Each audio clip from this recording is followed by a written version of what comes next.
어느 한적한 시골 마을에 용산리라는 곳이 있었습니다. 이 마을은 산으로 둘러싸여 있고 마을 중심에는 작은 연못이 하나 있었습니다. 그 연못은 예로부터 전해 내려오는 여러 전설로 유명했습니다.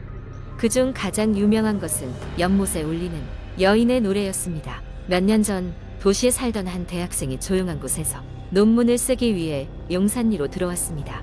그는 산장에서 머물며 마을의 평화로운 분위기를 만끽했습니다.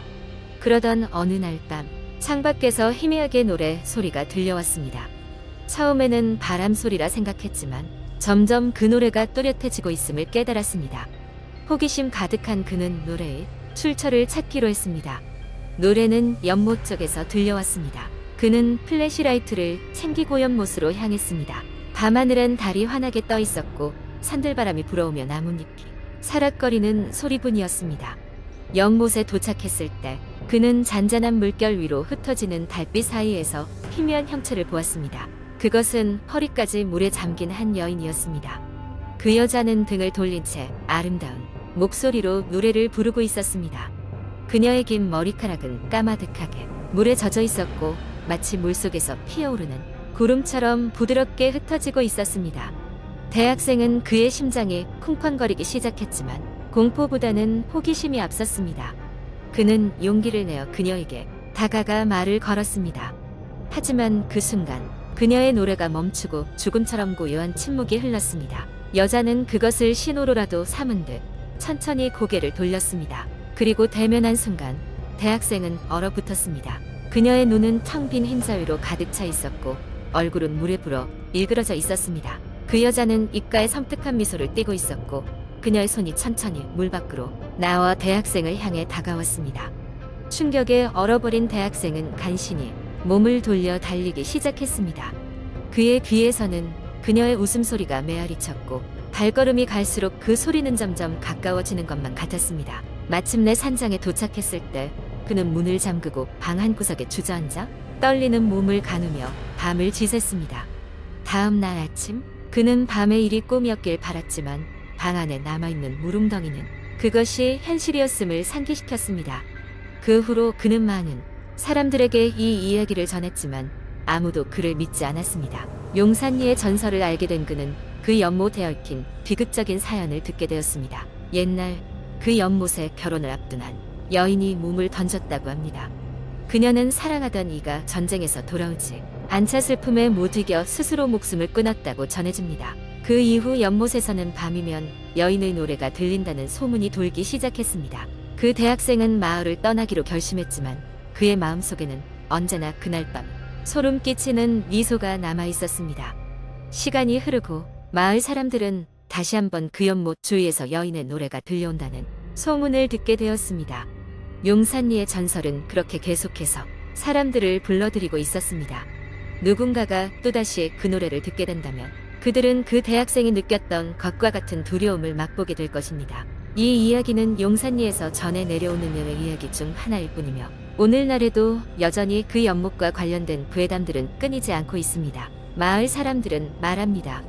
늦은 밤 연못 근처에는 가지 말라고. 어쩌면 여전히 그 연못에는 비극적인 여인의 영혼이 머물고 있을지 모르기 때문입니다. 두 번째 이야기. 어느 날 나는 인터넷에서 자주 들어가던 커뮤니티 게시판을 보고 있었다. 그곳은 일상적인 이야기부터 기이한 경험담까지 다양한 글들이 올라오는 곳이었다. 그날은 유난히 재밌는 글이 많아서 시간 가는 줄 모르고 스크롤을 내리던 중 절대 혼자서 읽지 마세요라는 제목의 글이 눈에 들어왔다. 아무래도 호기심을 끌기에 충분한 제목이었다. 글쓴이는 자신이 최근에 겪은 기묘한 경험에 대해 이야기하기 시작했다. 그는 지방의 작은 마을로 출장을 갔다가 이상한 일을 겪었다고 했다. 출장 중 묵었던 여관은 겉보기에는 평범했지만 방문 당일 비가 억수같이 쏟아지던 날이었다. 그 여관의 주인은 친절했지만 어딘가 모르게 불안감을 주는 눈빛을 가지고 있었다. 그날 밤 그는 짐을 풀고 잠자리에 들어가려 하였다. 침대에 눕자마자 피로가 몰려왔지만 얼마 지나지 않아 바람 소리와 함께 창문을 두드리는 이상한 소리에 잠에서 깼다. 창문을 열어보니 아무것도 없었고 그저 바람 소리만이 귓가에 울렸다. 다시 침대로 돌아와 잠을 청했지만 이번에는 복도에서 들리는 발자국, 소리가 그를 깨웠다. 마치 누군가 그의 방으로 다가오는 것 같은 기분이 들었다. 문틈으로 희미한 빛이 비쳐 들어왔고 문 아래로 그림자가 지나가는 걸 보았다. 그는 무서움에 떨며 침대에서 움직이지 않았다. 다음 날 아침 그는 여관 주인에게 밤사이에 무슨 일이 있었는지 물었지만 그저 환영일 것이라는 대답뿐이었다. 주인은 그가 혼자 묵고 있던 방에 원래는 3명의 묘령의 여자가 지내다 불의의 사고로 세상을 떠났다고 기뜸했다. 그의 얘기를 듣자 그는 등골이 오싹해졌다. 여관을 떠나기 전에 방을 청소하던 중 침대 머리맡에서 오래된 사진 한 장을 발견했다. 그것은 새 여자가 웃으며 찍은 사진이었다. 하지만 그 사진의 구석에는 그가 여관에 복도에서 봤던 그림자와 똑같은 형상이 있었다. 그는 기묘한 체험을 안고 출장을 마쳤고 다시는 그 여관에 돌아가지 않는다는 다짐을 했다. 그러나 그 이후로도 종종 밤중에 창문을 두드리는 소리와 복도에서 들리던 발자국 소리가 그의 꿈속에 나타났다. 매번 꿈에서 깰 때마다 창문과 문이 열려 있는 것을 보게 되었다. 그 경험 이후로 그는 밤마다 불면증에 시달렸고 별 수 없이 이를 인터넷 커뮤니티에 글로 남겨 사람들에게 공유하게 되었다.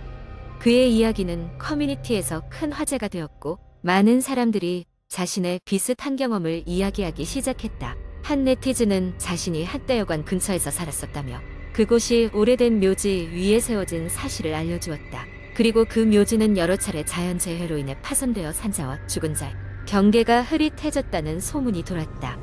몇몇 사람들은 그 여관이 주기적으로 이상한 소문으로 폐업과 개업을 반복한다고도 전했다. 시간이 흐르면서 그 글은 점차 게시판의 깊은 곳으로 사라졌지만 가끔씩 새로운 댓글이 달리곤 했다. 이상한 소리를 들었다던가 꿈에 그 여관을 봤다는 이야기들이었다. 그리고 나 역시 가끔씩 그 이야기가 떠올라 밤잠을 설친 적이 있었다. 비 오는 밤이면 어김없이 창문을 두드리는 소리가 더욱 실감나게 들려왔기 때문이다. 세 번째 이야기의 여름에 끝자락에 접어드는 8월 말 무더위가 한풀 꺾인 깊은 밤이었다. 서울의 외곽에 위치한 한적한 마을. 그곳에는 사람들이 꺼리는 오래된 폐가가 있었다. 그 집에는 수년 전 불미스러운 사고로 가족이 사망했다는 소문이 돌고 있었다. 이후로도 주민들 사이에서는 그 집에서 이상한 소리가 들린다거나 때때로 창문으로 무언가가 지나가는 그림자가 보인다는 이야기가 전해졌다. 그날따라 친구들과의 우정을 시험해보고 싶었던 4명의 젊은이가 있었다. 그들은 소위 용기 테스트를 하기로 하고 밤 11시가 넘은 시각에 그 폐가로 향했다. 폐가에 도착한 그들은 불안감을 감추려 장난스럽게 웃으며 문을 열었다. 삐걱거리는 소리에 입구부터 먼지가 가득했지만 그 누구도 먼저 물러서지 않았다. 집안은 생각보다 넓었고 시간이 멈춘 듯한 내부에는 오래된 가구들과 텅 빈 방들이 쭉 늘어서 있었다. 그들이 먼저 향한 곳은 집의 중앙에 위치한 거실이었다. 으스스한 분위기 속에서 한 친구가 제안했다. 우리 각자 다른 방에 들어가서 좀비 영화를 찍어보자. 모두 방에 사진을 찍고 가장 무서운 사진을 찍는 사람이 이기는 거야. 친구들은 반쯤은 웃으며 저마다 다른 방으로 흩어졌다. 어느 방에나 낡은 가구와 깨진 유리창, 여기저기 널브러진 가재 도구들로 가득했다. 첫 번째 친구는 다락방으로 향했다. 어두운 다락방에서 그는 거미줄에 걸려있는 오래된 사진첩을 발견했다. 사진첩 속에는 이 집에 살았던 가족들의 행복한 모습들이 담겨 있었다. 하지만 맨 마지막 장에는 불에 그을린 사진 한 장이 있었고 그 사진에 눈을 갔을 때 누군가 뒤에서 그를 지켜보고 있는 것 같은 소름이 돋았다. 두 번째 친구는 지하실로 내려갔다. 지하실은 더더욱 어두운 불빛이 전혀 들어오지 않았기에 휴대폰 불빛에만 의지해야 했다. 그는 벽에 걸린 낡은 거울을 발견하고 그 속에 비친 자신의 모습의 장난으로 혀를 내밀며 사진을 찍었다. 그러나 플래시가 터진 순간 거울 속 자신의 등 뒤에서 웃고 있는 또 다른 얼굴을 보게 되었다. 세 번째 친구는 주방을 탐색했다. 싱크대에는 녹슨 칼과 금이 간 접시들이 있었고 그는 아무 생각 없이 싱크대 문을 열어보았다. 그곳에는 작은 종이 인형이 여러 개 매달려 있었고 유일하게 남아있던 하나의 자리에는 피가 묻어 있었다. 그는 주저하며 카메라를 꺼내 그 장면을 담으려 했지만 어떻게 된 일인지 카메라는 작동하지 않았다. 마지막 친구는 2층의 가장 끝에 있는 방으로 들어갔다. 방의 한편에는 낙서가 가득한 벽이 있었다. 그 낙서 중에는 도와줘라는 문구가 여러 번 반복되어 적혀 있었다. 불안감이 엄습했지만 그는 용기를 내어 사진을 찍었다. 사진을 확인하는 순간 뭔가가 이상하다는 것을 깨달았다. 벽면의 낙서는 사진 속에서 완전히 달라져 있었고 새로운 문구가 추가되어 있었다. 너희가 차례다. 놀란 네 친구는 각자의 위치에서 허둥지둥 달려나와 다시 거실로 모였다. 모두의 얼굴은 창백해져 있었다.